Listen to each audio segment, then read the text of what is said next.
প্রবাসে পরবাসে কেমন আছেন আমাদের এই মাতৃভূমির মানুষেরা, কেমন আছেন আমাদের স্বজনরা, কি নতুন সুযোগ সৃষ্টি হলো, কি ধরনের সম্ভাবনা আরও রয়েছে, কিংবা কি কি সমস্যা এই মুহূর্তে চলছে, এই সকল বিষয়ে আমাদের এই অনুষ্ঠানে আলোচিত হবে। দর্শক, আপনাদের সবাইকে স্বাগত জানাচ্ছি। আমি অন্তরা বিশ্বাস, আমাদের এই নতুন আয়োজন প্রবাস পরবাসে। দর্শক, আমাদের সঙ্গে আজ যুক্ত হচ্ছেন 4টি দেশ থেকে 4 জন প্রতিনিধি এবং সেই সাথে বাংলাদেশ থেকে যুক্ত হবেন এম শাহাদাত হোসেন তাসলিম, সভাপতি Hajj agencies association of Bangladesh HAAB. আপনাদের সবাইকে স্বাগত জানাচ্ছি আমাদের এই আয়োজনে। আর শুরুতেই আমরা একটু কি কি সমস্যা চলছে সেই বিষয় নিয়ে একটি প্রতিবেদন দেখে আসতে চাই। সৌদি আরবের যারা ছিলেন এতদিন প্রবাসে, তারা নানা ধরনের সমস্যায় ভুগছেন এবং গত 1 মাস ধরে তারা রাস্তায় নেমে এসেছেন, আন্দোলন করছেন। আগামী 30 অক্টোবর তাদের ভিসার মেয়াদ শেষ হতে যাচ্ছে, যে কারণে তারা এর মধ্যেই যেতে পারবেন কিনা সে বিষয়টি নিয়ে শঙ্কায় রয়েছেন। অনেকেই নতুন করে ভিসা কবে পাবেন সেটি আসলে এখনও নিশ্চিতভাবে বলতে পারছেন না। এ সকল বিষয় উঠে এসেছে চন্দ্রানী চন্দ্রার একটি প্রতিবেদনে। চলুন দেখে আসি প্রতিবেদনটি। বাংলাদেশের বৈদেশিক শ্রমবাজারের মধ্যে সবচেয়ে বড় বাজার মধ্যপ্রাচ্যের 11 দেশে। এর মধ্যে শুধু সৌদি আরবেরই কর্মসংস্থান হয়েছে 41 লাখ কর্মীর। অথচ করোনাকালে সবচেয়ে সংকটে এই শ্রমবাজার। করোনার সময়ে ছুটিতে আটকা পড়ে কর্মস্থলে ফিরতে পারছে না হাজার হাজার প্রবাসী, যাদের অনেকের ভিসা ও আকামার মেয়াদ শেষ। দুই দেশের সরকারের প্রচেষ্টায় শ্রমিকদের ভিসার মেয়াদ আগামী 30 অক্টোবর পর্যন্ত বাড়ানো হলেও মালিক না চাইলে ফিরতে পারবে না অনেকে। এই পর্যন্ত আমাদেরকে সঠিক কোনো দিক নির্দেশনা দেয় নাই। এখন পর্যন্ত 3 মাস আকামার মেয়াদ, ভিসার মেয়াদ বাড়ে নাই। 14-15 দিন হয়ে যাচ্ছে, কিন্তু এখন পর্যন্ত বিন্দু পরিমাণ আশ্বাস পাচ্ছি না যে আমি আসলে অ্যাকচুয়ালি আমার কর্মস্থলে কি ফিরে যেতে পারবো। ভিসা ও আকামা নিয়ে যখন অনিশ্চয়তায় কর্মীরা, তখন আরও বড় সংকট এয়ার টিকিট। কালোবাজারি ও অব্যবস্থাপনার কারণে প্রতিদিনই এয়ারলাইন্সের অফিসের সামনে ধর্ণা দিচ্ছে প্রবাসীরা। 9টা বাজে গেছে, তারপর আমরা ঢুকতে পারতেছি না। খালি ঠেলে ভিতরে ঢুকতে চেষ্টা করছে, কোনো শৃঙ্খলা নাই। দুঃখ, এটা অনেক টিকিট না পেয়ে যাবো না। আজকে আসলে দিব টিকিট, এখন কি নিশ্চয়তা আছে আজকে যে 12টা বাজে আছে। এখন ভিসা, আকামা ও এয়ার টিকিটের ঝুঁকি ঝামেলা পেরিয়ে বিমানে ওঠার আগে প্রবাসীদের এখন বড় চ্যালেঞ্জ করোনা পরীক্ষার সার্টিফিকেট পাওয়া। সময় মতো রিপোর্ট হাতে না পাওয়ায় অনেকের ফ্লাইটে উঠতে না পারার ঘটনাও ঘটেছে। শুধু সৌদি আরব নয়, কুয়েত, কাতার, ওমান সহ মধ্যপ্রাচ্যের বেশ কয়েকটি দেশের শ্রমবাজারই অনিশ্চয়তায়, অস্থিরতায়। চন্দ্রানী চন্দ্রা, নিউজ 24। আসলে বেশ কিছুদিন ধরেই এই সমস্যাগুলো চলছে। এই সমস্যা থেকে উত্তরণের উপায়টা কি, কি করা যেতে পারে বাংলাদেশের পক্ষ থেকে এই মুহূর্তে? আমাদের কূটনৈতিক তৎপরতা কি আরও বাড়ানো দরকার, নাকি যে এজেন্সিগুলো বাংলাদেশে রয়েছে তারা বিশেষ কোনো পদক্ষেপ নিলে এই যে সমস্যায় পড়েছেন প্রবাসীরা সেটার থেকে মানে আমরা উঠে আসতে পারি? সেই বিষয়টি নিয়ে জানতে এম শাহাদাত হোসেন তাসলিম আপনার কাছে আসলে আসতে চাই, যেটি জানতে চাই যে কি করণীয় এই মুহূর্তে আমাদের। ধন্যবাদ আপনাকে, ধন্যবাদ আপনার মাধ্যমে। দেখুন, সমস্যাটি অনেক প্রকট। যেহেতু বৈশ্বিক মহামারী, এরকম একটি পরিস্থিতি কিন্তু বিশ্বে হরহামেশাই হয় না। শত হাজার বছরে একবার হয় এমন মহামারীর ঘটনা। যে কোনো মহামারী কিন্তু দৈবিক দুর্বিপাক অথবা মহামারী আমাদের জীবন ব্যবস্থাকে উলটপালট করে দিয়ে যায়। আপনি ধরেন আইলার সময় যখন আইলা হলো, কত লোক কিন্তু তাদের যে দৈনন্দিন জীবন থেকে ছিটকে পড়লো এবং অনেকেই হয়তো বাড়িঘর হারা হয়েছে, তাদের জীবনের সব সম্বল চলে গেছে। দৈবিক দুর্বিপাক অথবা মহামারী অনেক পরিবর্তন করতে পারে, কিন্তু যারা দায়িত্বে থাকবেন তাদের কাজটি হলো এটাকে ম্যানেজমেন্ট করার সর্বোচ্চ চেষ্টা করা। ঠিক তেমনিভাবে এই দৈবিক দুর্বিপাক করোনা মহামারী পৃথিবীতে এসেছে। আমরা হয়তো এই কালের সাক্ষী হয়ে গেলাম, আমরা এই সময় পৃথিবীতে আমরা এরকম একটি সময়ে অনেক কিছুরই একটা পরিবর্তন, ব্যাপক চেঞ্জ আসতে পারে। ঠিক তেমনি আমাদের এই যে প্রবাসীদের ক্ষেত্রে এসেছে। আমাদের প্রবাসী ভাইরা বাইরে, দেশের বাইরে বহু কষ্ট করে তারা দেশের কল্যাণে কাজ করে, সেখানে তারা রাত দিন পরিশ্রম করে আমাদের এই যে রেমিটেন্স প্রবাহ তারা নিয়ে আসছে, যেটা এই দেশের অর্থনীতিতে বিশাল অবদান রাখছে। তো স্বাভাবিকভাবেই বন্ধ করে চালু করেন তো, তারা- আমরা এখানে অনুরোধ চালু করেন। আমাদের কিন্তু স্বাভাবিকভাবেই তারা সরকার থেকে চালু করেন না। কর্তৃপক্ষ থেকে সহযোগিতা প্রত্যাশা করতেই পারেন এবং করাটাই স্বাভাবিক, করবেন। এবং কর্তৃপক্ষ, সরকার, আমাদের কূটনৈতিক চ্যানেলগুলি তাদেরকে সর্বোচ্চ সহযোগিতা করবে, এটাই স্বাভাবিক। এবং আমার কাছে যেটা দৃশ্যমান হয়েছে, আমাদের পররাষ্ট্র মন্ত্রণালয়, প্রবাসী কল্যাণ মন্ত্রণালয় সহ সকলের কিন্তু প্রচেষ্টার কোনো ঘাটতি ছিল না। পররাষ্ট্র মন্ত্রণালয় তাৎক্ষণিকভাবে আমাদের পররাষ্ট্রমন্ত্রী সৌদি পররাষ্ট্রমন্ত্রীর সাথে কথা বলেছেন একটা শৃঙ্খলা ফিরে আনার জন্য, অথবা আকামা ভিসার মেয়াদ বৃদ্ধি করার জন্য, ইত্যাদি ইত্যাদি যে এফোর্টগুলি, সেগুলি আমরা জানি, সেগুলি নিয়ে আমি আর বিস্তারিত বললাম না। এফোর্টগুলি যথার্থ হয়েছে, কিন্তু তারপরেও দিনের শেষে দুইটা বিষয় আমার কাছে এখানে।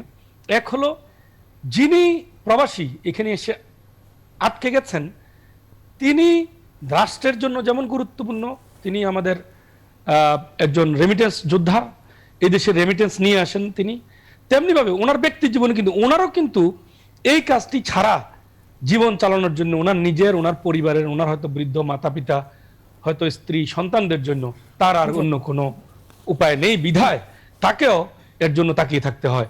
তো আমার মনে হয় যে কূটনৈতিক চ্যানেলে পররাষ্ট্র মন্ত্রণালয় যেসব কাজ পদক্ষেপগুলো নিয়েছে, এগুলি যথার্থ ছিল। এর চাইতে বেশি করার আসলে আর এখান থেকে, কিন্তু পাশাপাশি আরেকটা জিনিসও আপনি দেখেন, এর মাধ্যমে কিছু ফল কিন্তু অনেক ভালো ফলও এসেছে।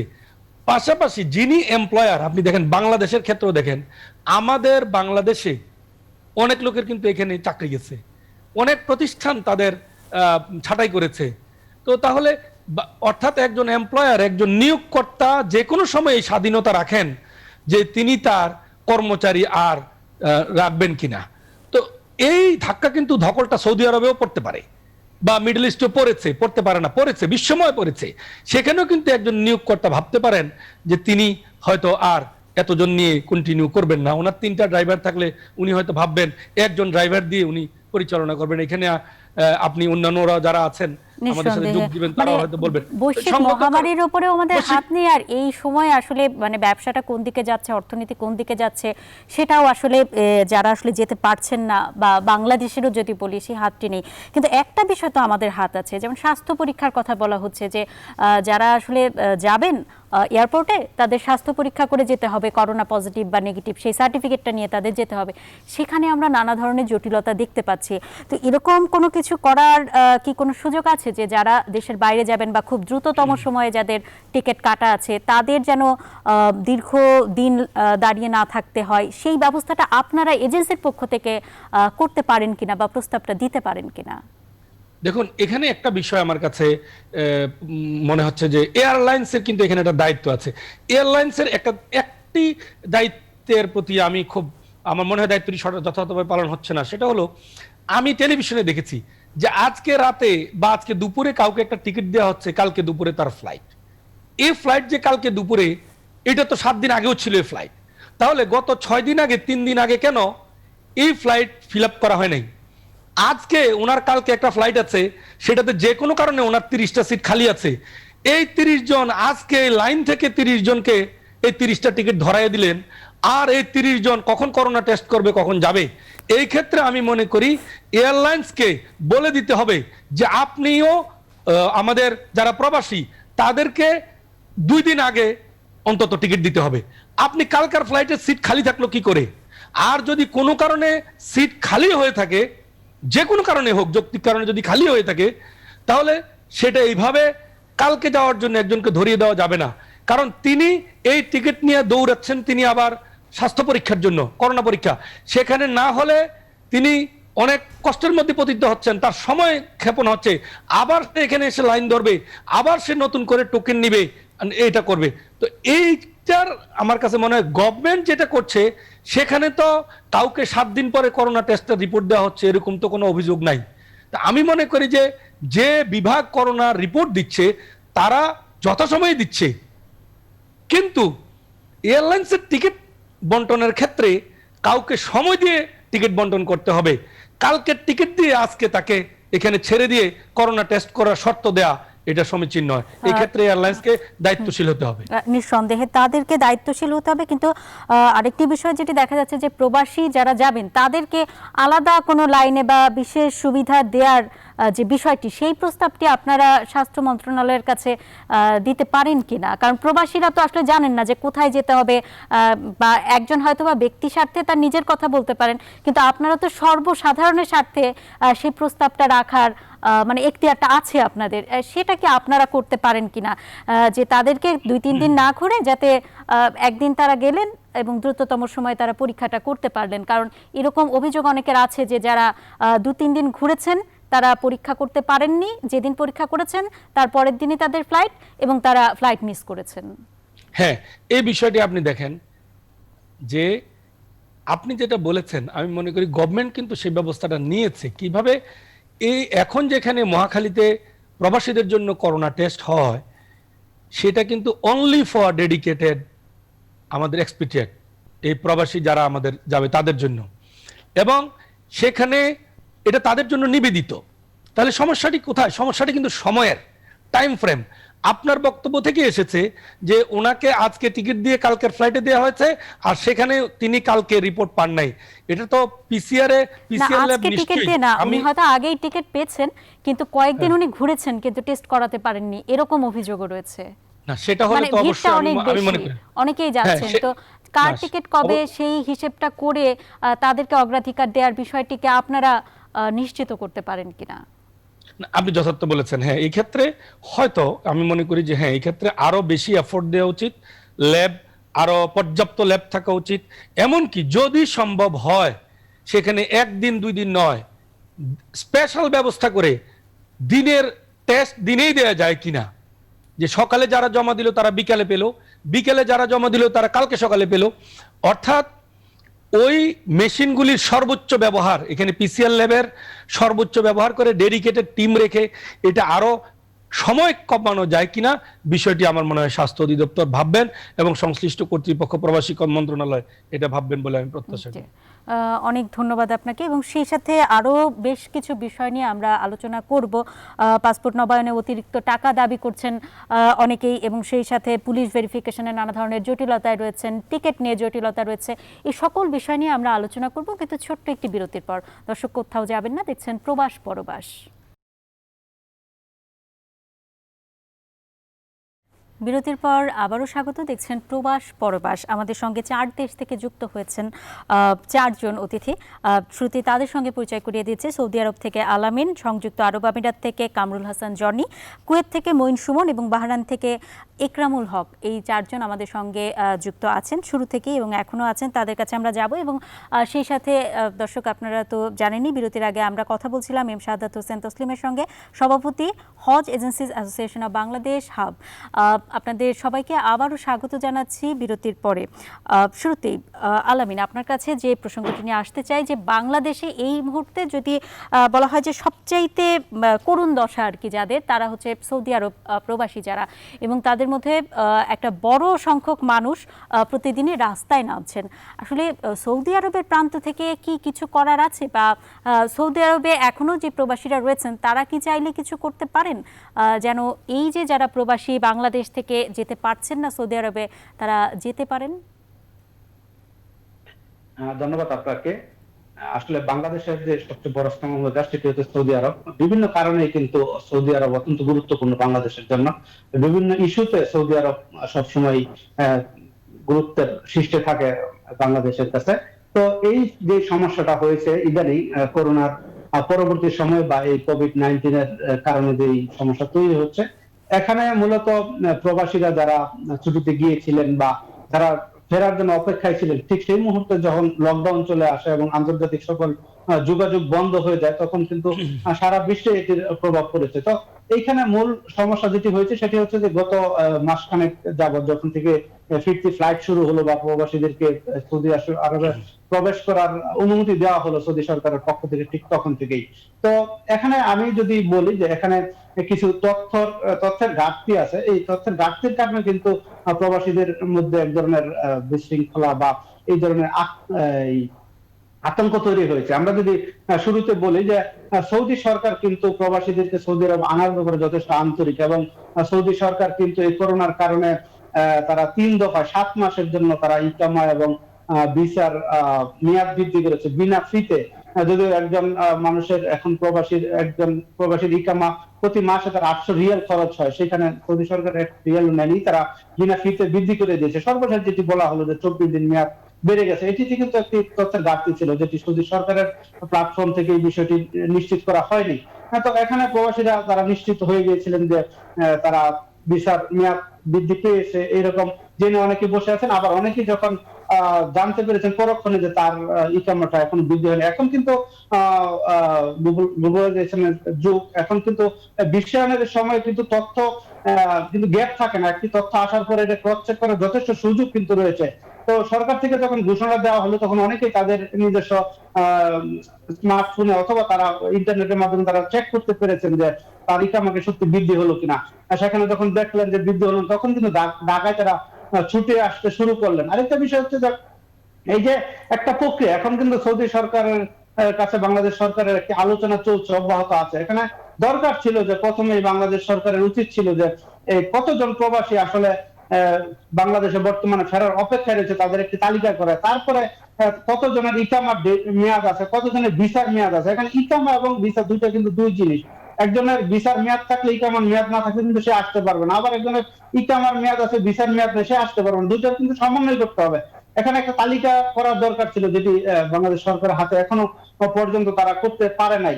আরেকটা বিষয় হচ্ছে যে এই যে যারা ফিরবেন তাদেরকে সুনির্দিষ্ট কিছু তথ্যের ভিত্তিতে তাদেরকে অবহিত করা, যে কারা যেতে পারবেন কারা যেতে পারবেন না। আবার একটা বিষয়, আমরা যারা সৌদি আরবে আছি তারা শুরুতেই জানতে পেরেছি বা বলেছি বিভিন্ন জায়গায় যে সবাই কিন্তু ইচ্ছাগুলো ফিরতে পারবেন না, কারণ এখানে কিছুক্ষণ আগে তসলিম ভাই বলেছিলেন যে অনেক অনেকে তাদের কর্মস্থল ছোট করে ফেলেছেন, অনেকে কর্মী ছাঁটাই করেছেন, সব জায়গায় হয়েছে। তো সেটি শেষ মুহূর্তে আইসা সৌদি দূতাবাসের একজন কর্মকর্তা বলেছেন যে কফিল না চাইলে তারা যেতে পারবেন না, সেটি কিন্তু আমরা শুরু থেকেই বলেছি। তো এখানে সবচেয়ে বড় যে জায়গাটা ছিল যে তাদেরকে বলা উচিত ছিল যে আপনারা যারা আছেন তারা নিজ নিজ কর্মস্থল আর কফিলের সাথে যোগাযোগ করে আপনাদের ভিসা এবং ইনকামের বিষয়টি নিশ্চিত করেন। কারণ সৌদি সরকার একটি নিয়ম শিথিল করেছে, যেটি আগে কোনো লোক যদি সৌদি আরবের বাইরে থাকতো, কোন কর্মী সৌদি আরবের বাইরে থাকতো, তখন কিন্তু তার স্পন্সর কিন্তু তার ইকামার মেয়াদ বৃদ্ধি করতে পারতো না। কিন্তু এই কোভিড এর কারণে কিন্তু সৌদি সরকার সেই নিয়মটাও শিথিল করেছে। আপনার কথা আসলে যেটি বুঝলাম যে মানে কোনো পক্ষের খুব বেশি কিছু করবার নেই, এক হচ্ছে সৌদি সরকার এবং বাংলাদেশ সরকার আলোচনার মধ্য দিয়ে একটা সিদ্ধান্তে আসলে আসতে পারে, এটাই হয়তো বা একটি সিদ্ধান্ত হতে পারে। এই প্রসঙ্গে এম শাহাদাত হোসেন তসলিম, আপনার কাছে একটু আসতে চাই যে মানে এই দুই পক্ষ যে আলোচনা করবে সেই আলোচনায় কি ফল আসবে সেটা আমাদের হাতে নেই, সৌদি সরকার কি সিদ্ধান্ত নেবে সেটা আমাদের হাতে নেই, বাংলাদেশ সরকার কি সিদ্ধান্ত নেবে সেটাও আসলে খুব বেশি হয়তো আমাদের হাতে নেই। কিন্তু পুলিশ ভেরিফিকেশনের ক্ষেত্রে যে অতিরিক্ত টাকা চাওয়া হচ্ছে, তারপরে টিকিটের ক্ষেত্রে যে বিড়ম্বনা রয়েছে এবং সেই সাথে পাসপোর্ট নবায়নে যে অতিরিক্ত টাকা দাবি করা হচ্ছে, মানে এগুলো তো এক এক ধরনের দুর্নীতি। তো সরকারের কাছে তো সাধারণ মানুষের যাওয়া খুব কঠিন একটা ব্যাপার, কিন্তু সেই তুলনায় আপনারা তো খুব কাছের মানুষ যারা প্রবাসী রয়েছেন, আপনাদের কিছু করবার আছে কিনা? ধন্যবাদ আপনাকে। দেখুন, আমি এর আগে বিষয়টি বলেছি যে সরকারের সদিচ্ছার কোনো অভাব নেই। সরকার এই বিষয়ে যেসব সম্ভব সকল রকমের ব্যবস্থা নিয়েছে এবং যত রকমের কূটনৈতিক তৎপরতা চালানো উচিত, এমনকি ইনস্ট্যান্টলি সৌদি পররাষ্ট্রমন্ত্রীর সাথে আমাদের মাননীয় পররাষ্ট্রমন্ত্রীর একটি আপনার ওয়েবিনারও হয়েছে। তো এই যে এই তৎপরতাগুলি এগুলি সরকার চেষ্টা করেছে এবং আমি মনে করি যে সেগুলি অব্যাহত আছে কূটনৈতিক তৎপরতাগুলি। কিন্তু আপনি যেটা বলেছেন যে পুলিশ ক্লিয়ারেন্স বা তার পাসপোর্ট রিনিউয়ালের ক্ষেত্রে, এটি হলো আমাদের যে কাঠামো বা আমরা সার্বক্ষণিক যে পদ্ধতির মধ্য দিয়ে রাষ্ট্রে পরিচালিত হচ্ছে বা যাচ্ছি, যেগুলি আমরা যেমন ধরেন বিভিন্ন ক্ষেত্রে এখনো রাষ্ট্রের সমস্ত কিছু তো রাতারাতি পরিবর্তন হয়ে যাবে না। এগুলি তো এই এমনি সাধারণত মানুষ যখন এই সেবাগুলি নিতে যায় অনেক ক্ষেত্রে হয়রানির শিকার হয়, এটা তারই অংশ। তবে আমি মনে করি এই জায়গাটা একটা যেটা করা উচিত ছিল, একটা ওয়ান স্টপ সার্ভিস সেন্টার করা উচিত ছিল, যেখান থেকে ওই সার্ভিস সেন্টার থেকে তার পাসপোর্টের সমস্যা হোক, অর্থাৎ আমার দেশের বাইরে কি সমস্যা সেটি হয়তো রাষ্ট্র বা পররাষ্ট্র মন্ত্রণালয় চেষ্টা করছে, সর্বতভাবে চেষ্টা করছে, কিন্তু সব সমস্যাটি হয়তো ইচ্ছা মতো সমাধান হবে না বা চাহিদা মতো। কিন্তু আমাদের ভিতরে যেটা আছে অভ্যন্তরীণ, সেটা যাতে আমরা করতে পারি, একটা ওয়ান স্টপ সার্ভিস করা উচিত ছিল। আপনাকে অবহিত করছি, আমি আজ থেকে অন্তত 2 সপ্তাহ আগে আটাব থেকে আমাদের association of travel agents of Bangladesh, অ্যাটাবের পক্ষ থেকে বেসামরিক বিমান চলাচল পর্যটন মন্ত্রণালয়কে একটা পত্র দেওয়া হয়েছিল। সেখানে 2 সপ্তাহ আগে আমরা বলেছিলাম যে বাংলাদেশে যত প্রবাসী আছে তাদের একটা ডাটাবেস তৈরি করতে হবে। আপনাদের পক্ষ থেকে আপনারা চেষ্টা করেছেন, কিন্তু আসলে সবকিছু সব হাতে নেই, এটাই আসলে বোঝা যাচ্ছে। আপনাকে অনেক ধন্যবাদ। আমাদের একটা বিরতি নেবার সময় হয়েছে। বিরতির পরে কুয়েত, বাহরাইন এবং সেই সাথে সংযুক্ত আরব আমিরাতের কি অবস্থা সেই বিষয় নিয়ে বিস্তারিত আলাপ করব একটা ছোট্ট বিরতির পর।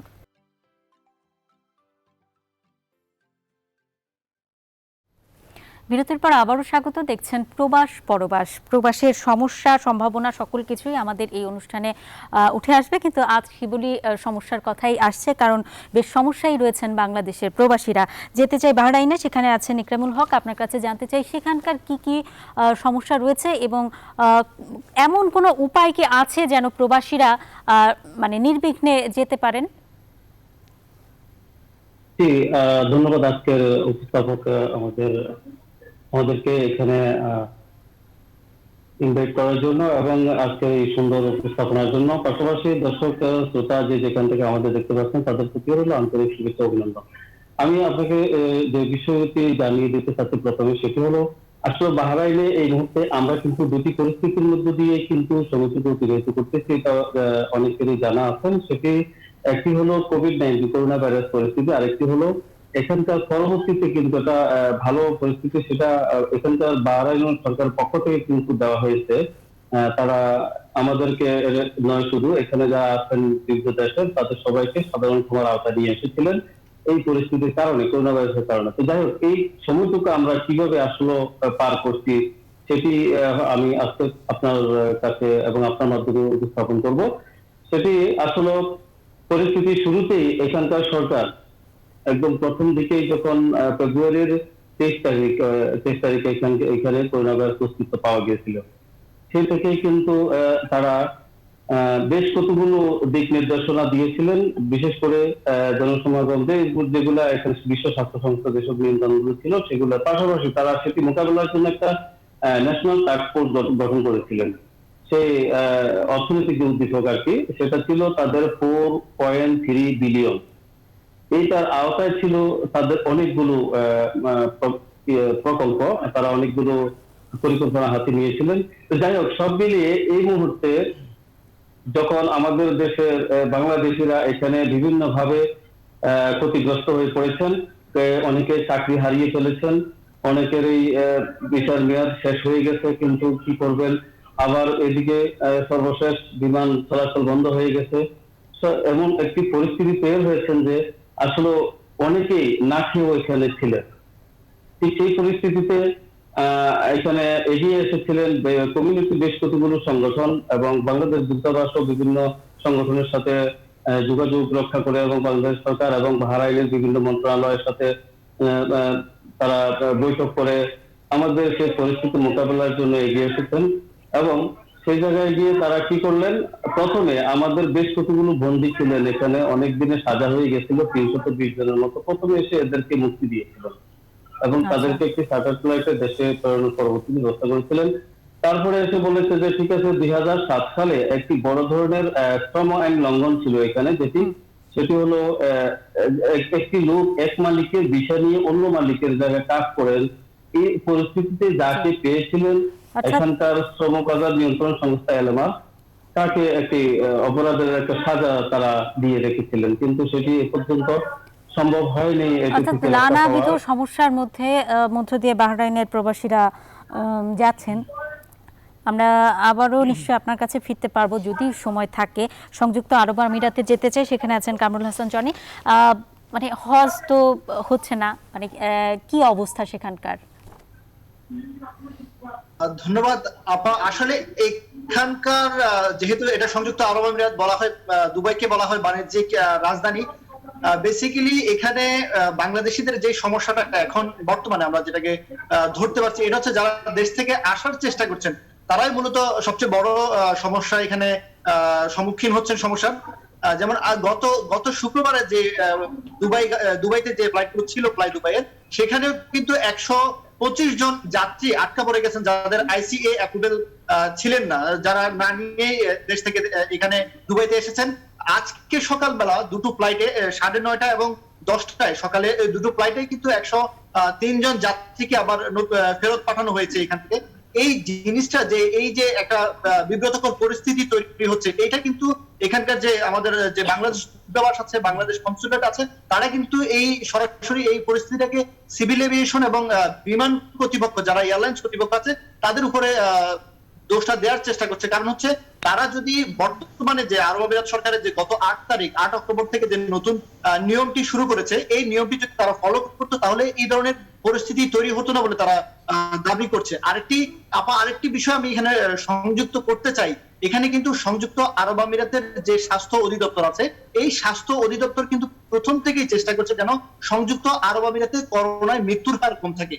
কিন্তু একটা বিষয় আশ্চর্যজনক হলেও সত্য যে এখানে মৃত্যুর হার কিন্তু সর্বমোট অর্থাৎ মোট মৃত্যুর থেকে অর্ধেকেরও বেশি হচ্ছে বাংলাদেশি নাগরিকদের মৃত্যুর হার। আপনাকে সংখ্যাটা একটু করে জানাতে চাই, এটা হচ্ছে আজকে পর্যন্ত আমরা যে আপডেটটা পেয়েছি, এখানে 197 জন বাংলাদেশি করোনায় আক্রান্ত হয়ে মারা গেছে।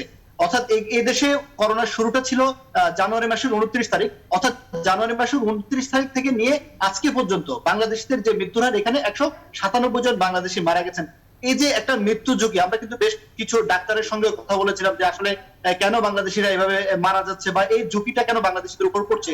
ডাক্তাররা কিন্তু আমাদেরকে বারবারই বলার চেষ্টা করছেন যে এখানে যে এখন বর্তমান যে স্বাস্থ্য অবস্থা বা বর্তমানে যে সচেতন করছে এখানকার গভর্নমেন্ট এবং স্বাস্থ্য অধিদপ্তর গুলো যেভাবে নাগরিকদেরকে সচেতন করার চেষ্টা করছে, সেই দৃষ্টিকোণ থেকে হয়তো বাংলাদেশিদের চিকিৎসা খাতে তাদের কিছুটা অনীহা আছে, অথবা তাদের না যেতে চাওয়া বা ডাক্তারের শরণাপন্ন না হতে চাওয়াকেই কিন্তু তারা দায়ী করছে। আবার এখানে কিন্তু আরেকটা বিষয় যোগ করতে চাই, এটা হচ্ছে আমাদের কিন্তু বাংলাদেশিরা এখানে কর্মস্থলে অর্থাৎ যারা ব্যবসা করতেন অথবা যারা দৈনন্দিন কাজ করতেন, তারা কিন্তু অনেকেই যেহেতু করোনাকালীন এই সময়টা ফেস করছে, তারা অনেকেই কর্মহীন হয়ে পড়েছে। কর্মহীন হয়ে পড়ার যে দুশ্চিন্তার একটা চাপ আছে, এই দুশ্চিন্তার চাপ থেকেও কিন্তু অনেকেই মৃত্যুবরণ করছে বলে এখানকার যারা চিকিৎসকরা আমাদের সঙ্গে যে আমরা যে কথা বলেছিলাম আমাদেরকে জানিয়েছে। কিন্তু এই যে বেসিক বিষয় আমি প্রথমে যে কথাটা আমি বলতে চেয়েছিলাম যেটা হচ্ছে দেশ থেকে বর্তমানে যারা এখানে আসতে চাচ্ছি তাদেরকে প্রথমত গণমাধ্যমে চোখ রাখতে হবে। আমরা সার্বক্ষণিক চেষ্টা করে যাচ্ছি, এখানকার দূতাবাস এবং কনসুলেটও সার্বিকভাবে চেষ্টা করে যাচ্ছে যেন সঠিক তথ্যটা আমাদের যারা বাংলাদেশে আটকা পড়ে আছে তাদের কাছে পৌঁছানো। অর্থাৎ যারা এখানকার যে গভর্নমেন্ট, তারা কিন্তু গত 8 অক্টোবর একটা নতুন করে আইন তারা চালু করেছে। এটা হচ্ছে যারা শুধুমাত্র দুবাইয়ের বাসিন্দা আছে, তারা যদি দুবাই ফিরতে হয় তাহলে তাদেরকে GDRFA একটা অ্যাপ্রুভাল আছে, সেই অ্যাপ্রুভালটা নিয়ে আসতে হবে। আর যারা দুবাইয়ের বাইরের বাসিন্দা যেমন আবুধাবি, আলাইন, রাসেল কিমি বা ফুজিরা, তারা কিন্তু ICA অ্যাপ্রুভালটা নিয়ে আসতে হবে। অর্থাৎ এটাকে যদি আমি সহজভাবে বলি, দেশ থেকে আসার আগে যারা তাদের ভিসা স্ট্যাটাসে অনলাইনে চেক করবে যে তাদের লাল আছে কিনা অথবা সবুজ কিনা। যারা দেখবে তাদের ভিসা স্ট্যাটাস এখনো পর্যন্ত লাল আছে, তারা যদি টিকিট না করে তাহলে কিন্তু উত্তম হবে। আর যাদের অ্যাপ্রুভালে দেখা যাচ্ছে সবুজ আছে, তাহলে কিন্তু তারা টিকিট করে আসতে পারবে। আরেকটা বিষয় হচ্ছে যারাই আমিরাতে নতুন করে ফিরতে চাইবে অথবা যারা আটকা পড়ে আছে তারা ফিরতে হবে, তারা অবশ্যই করোনা নেগেটিভ সার্টিফিকেট সঙ্গে রাখতে হবে। এটা কিন্তু কোনো ধরনের অবশ্যই করোনা সার্টিফিকেট নিয়ে আসতে হবে, সেটা নিয়ে এক ধরনের জটিলতা তো রয়ে গেছে। অনেক ধন্যবাদ আপনাকে। নিশ্চয়ই আরো বিস্তারিত অন্য কোনো দিন আলাপ করতে পারবো আমরা। এবার যেতে চাই কুয়েতে মঈন সুমনের কাছে। কি অবস্থা সেখানকার বাংলাদেশিদের? করোনা আক্রান্ত কতজন আছেন আর ফেরার ব্যাপারে কোনো সমস্যায় ভুগছেন কিনা? মানে সমস্যায় তো ভুগছেনই, আমরা একটু বিস্তারিত জানতে চাই। অবশ্যই সমস্যা তো বর্তমানে যে করোনা আক্রান্ত, এই করোনা কোভিড-19 কারণে প্রচুর বাংলাদেশি বিশেষ করে মধ্যপ্রাচ্যে যারা আছেন তারা কিন্তু অনেক ধরনের সমস্যায় আছেন। কুয়েতে বর্তমান যে বড় সমস্যা হচ্ছে বাংলাদেশে যারা বিভিন্ন ছুটিতে গিয়েছেন, এমন লোক ছুটিতে দেশে গিয়েছিলেন, ওনারা দেশে গিয়ে আটকে পড়েছেন, প্লাস করোনার আগ মুহূর্তে যারা দেশে গেছেন ওনারা দেশে আটকে পড়েছেন। বিশেষ সবশেষ হলো যারা মোটামুটি যাদের প্রফেশনাল ভালো ব্যবসায়ী বা ম্যানেজার বড় ধরনের আছে, ওনার জন্য কিন্তু কোনো সমস্যা হচ্ছে না। সমস্যা হচ্ছে নিম্ন আয়ের শ্রমিক, যারা সাধারণ শ্রমিক, ওনাদের জন্য এই কুয়েতে আসাটা। তো এখন কুয়েতের সরকারে খুব স্ট্রিক্টলি করছে, 34টি দেশের জন্য এখানে সরাসরি কোনো ফ্লাইট আসতেছে না, নিষিদ্ধ করা হয়েছে। সেই ক্ষেত্রে বর্তমানে বাংলাদেশ থেকে প্রায় দুবাই 14 দিন কোয়ারেন্টাইন থেকে কুয়েতে প্রবেশ করতেছে অনেককে, আমার জানা মতো যারা অলরেডি কুয়েতে প্রবেশ করেছেন এবং এখনো চেষ্টা করতেছেন। তবে এখানে যে বিষয়টা হলো যে যারা আসতেছেন তারা কিন্তু সম্পূর্ণ নিজের খরচে এবং নিজের প্রচেষ্টায় এখানে যতটুকু যারা আসছে, যাদের সাথে অনেকের সাথে কথা হয়েছে, যেহেতু দেখলাম বাংলাদেশ সরকার বা মানে এই সংশ্লিষ্ট কেউ কিন্তু কোনো ধরনের অবদান এটাতে নাই যে এই লোকটা যে ভিসাটা দুবাইতে নিচ্ছে, তৃতীয় একটা কান্ট্রি ভিসা নিচ্ছে, ওই ভিসাটা কোনো প্রতারিত হবে কিনা। এবং আপনি জানেন যে টিকিট বর্তমানে প্রচুর হাই, আপনার যেখানে মানে জি, অনেক ধন্যবাদ আপনাকে। সম্ভবত নেটওয়ার্ক 5 থেকে 10 গুণ বৃদ্ধি আগে পূর্বের তুলনায়। এখানে জানতে পারলাম যারা প্রায় এখানে যারা 1200 মানে 1200 দিনার প্রায় 2 থেকে 2,70,000 সর্বনিম্ন, তারপর উপরে দিকে তো আছে এই জিনিসটা। ইদানিং আজকে গতকালকের যে কুয়েতে নিউজ আসলো, আপনার যে 34টি দেশে ছিল কুয়েতে নিষেধাজ্ঞা ছিল, ওটা কিন্তু এখনো প্রত্যাহার করা হয়নি, এখনো বলবৎ আছে। সেই কারণে টিকেটের দাম আরো বৃদ্ধি পেয়েছে। মানে নানাবিধ সমস্যার মধ্য দিয়ে কুয়েতে যারা প্রবাসী রয়েছেন তারা আসলে রয়েছেন। আমাদের সবারই প্রত্যাশা এই সকল সমস্যার সমাধান হবে। আজকে আসলে একেবারেই সময় নেই, নিশ্চয়ই অন্য কোনো দিন আমরা এই বিষয়গুলো নিয়ে বিস্তারিত আলোচনা করতে পারবো। একেবারেই শেষ সময়ে এসেছি আমরা। এম সাদাত হোসেন তসলিম, এক বাক্যে যদি আপনি কিছু বলতে চান। না, আমি তো দেখুন অনেক আলোচনা হয়েছে, আমি শুধু এটুকু বলতে চাই যে প্রবাসীদের এই সমস্যাটি সমাধানের জন্য সরকার যেভাবে চেষ্টা করছে, স্পেশালি আমাদের পররাষ্ট্র মন্ত্রণালয় সেগুলি অব্যাহত রাখা, পাশাপাশি এখানে নিশ্চয়ই আসলে সকল সমস্যারই সমাধান হবে খুব দ্রুততম সময়ে। একেবারেই সময় নেই আমাদের। আবার নিশ্চয়ই পরবর্তী পর্বে আমরা বিস্তারিত আলাপ করতে পারবো। দর্শক, অনেক ধন্যবাদ এতক্ষণ থাকবার জন্য।